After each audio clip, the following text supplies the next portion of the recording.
AP అప్పులు 5.6 లక్షల కోట్లు రాజ్యసభలో వెల్లడించిన కేంద్రం.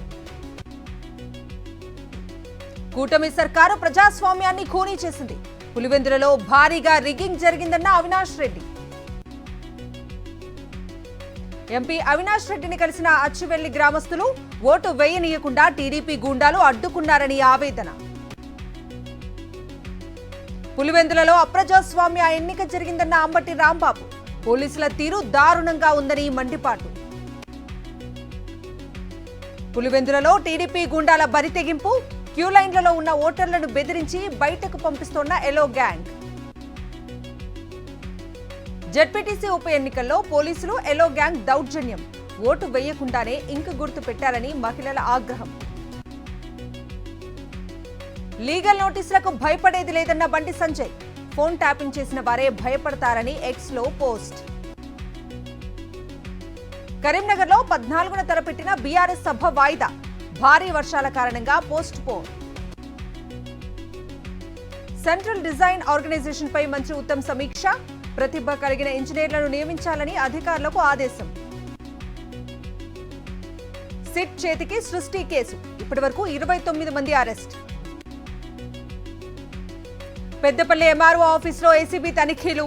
లంచం తీసుకుంటూ పట్టుబడ్డ సర్వేయర్ సునీల్. వికారాబాద్ జిల్లా కుల్కచర్ల ఎంఆర్ఓ ఆఫీస్ వద్ద యువకుడి ఆత్మహత్యాయత్నం.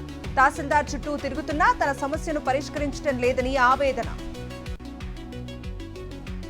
నాగార్జున సాగర్ కు పెరిగిన వరద ఉధృతి. 18 గేట్లు ఎత్తి దిగువకు నీటి విడుదల. బంగాళాఖాతంలో రేపు ఏర్పడనున్న అల్పపీడనం. ఏపీలో రాబోయే 5 రోజుల పాటు భారీ వర్షాలు. విపక్షాల ఆందోళనలతో దద్దరిల్లిన లోక్సభ.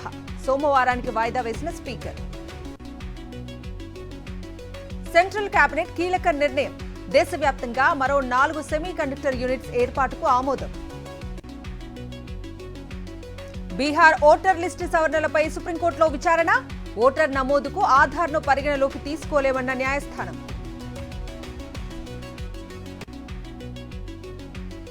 అమెరికాలో రోడ్డు ప్రమాదం.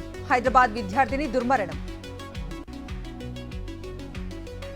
గాజాలో ఇజ్రాయెల్ మారణ హోమానికి పాల్పడుతోందన్న ప్రియాంక గాంధీ. హమాస్ ఉగ్రవాదులనే తాము చంపామన్న ఇజ్రాయెల్. వరుసగా 2వ రోజు తగ్గిన బంగారం ధరలు. 24 క్యారెట్ల 10 గ్రాముల బంగారంపై 880 రూపాయలు తగ్గింపు.